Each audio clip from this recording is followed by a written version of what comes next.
بسم اللہ الرحمن الرحیم۔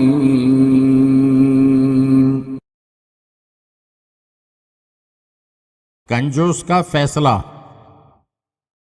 بیان کیا جاتا ہے کہ ایک امیر حد درجہ کنجوس تھا۔ کرنا خدا کا کیا ہوا، اس کا نوجوان بیٹا بیمار ہو گیا۔ امیر کے ایک خیر خواہ نے مشورہ دیا کہ قرآن مجید کا ختم کرواؤ یا ایک بکرا صدقہ دے دو، اللہ بچے کو شفا بخشے گا۔ اپنے دوست کی یہ بات سن کر کنجوس امیر کچھ دیر غور کرتا رہا اور پھر بولا، بکریوں کا ریوڑ تو کافی فاصلے پر ہے، بہتر یہی ہوگا کہ قرآن مجید کا ختم کروا دیں۔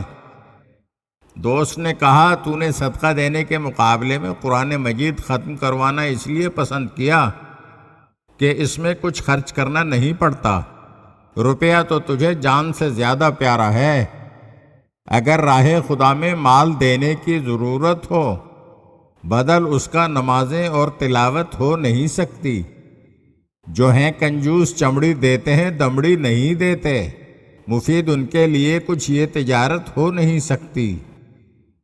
حضرت سعدی نے اس حکایت میں بخل کی مذمت کی ہے، جو واقعی ایک نامرغوب اور نامحبوب عادت ہے۔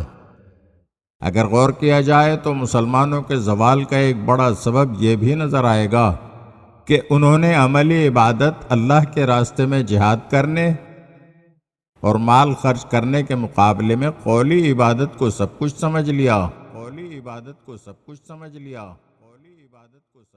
اگر آپ ہمارے چینل کی نئی ویڈیوز دیکھنا چاہتے ہیں تو ہمارے چینل کو سبسکرائب کریں اور گھنٹی کے بٹن کو دبائیے تاکہ ہر آنے والی ویڈیو آپ کو جلد موصول ہو سکے۔ اور ہاں، لائک اور شیئر ضرور کیجیے اور اپنے قیمتی کمنٹ سے ہمیں آگاہ کیجیے۔ شکریہ۔